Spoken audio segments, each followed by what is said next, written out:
ప్రజలకు మెరుగైన సౌకర్యాలు కల్పించాలనే ఉద్దేశంతో ప్రభుత్వం జీహెచ్ఎంసీ విస్తరణకు శ్రీకారం చుట్టింది. జీహెచ్ఎంసీలో జోన్ల ఏర్పాటు జనాభా, జనావాసాలు, భౌగోళిక విస్తీర్ణం ఆధారంగా ఉంటుంది. అయితే ఇదే ప్రామాణికంగా వాణిజ్య పన్నుల శాఖ డివిజన్ల ఏర్పాటు జరగాలనే యోచన ఇప్పుడు చర్చనీయాంశంగా మారింది. ప్రధానంగా జీఎస్టీ ఆదాయం, పన్ను చెల్లింపుదారుల సంఖ్య, వ్యాపార రంగాల వారీగా లావాదేవీల పరిమాణం వంటి అంశాలు పరిగణలోకి తీసుకుంటారు.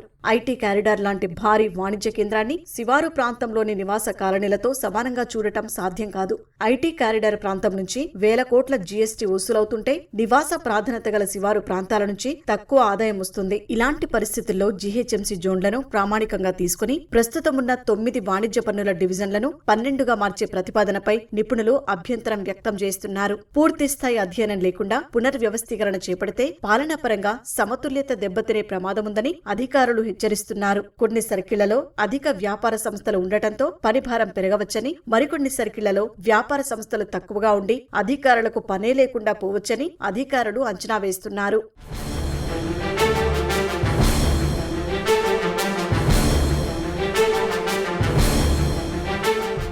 రాష్ట్రానికి వచ్చే సొంత పన్నుల ఆదాయంలో జీఎస్టీ, వాణిజ్య పన్నుల వాటా దాదాపు 60%. రాష్ట్రం మొత్తం మీద వచ్చే జీఎస్టీ ఆదాయంలో దాదాపు 70% హైదరాబాద్లో జరిగే వ్యాపార లావాదేవీల ద్వారానే వస్తున్నట్లు అధికారిక అంచనాలు సూచిస్తున్నాయి. రాష్ట్రంలో సుమారు 5 లక్షల జీఎస్టీ రిజిస్ట్రేషన్లు ఉండగా వాటిలో 2.5 లక్షలకు పైగా గ్రేటర్ హైదరాబాద్ పరిధిలోనే ఉన్నాయని అంచనా.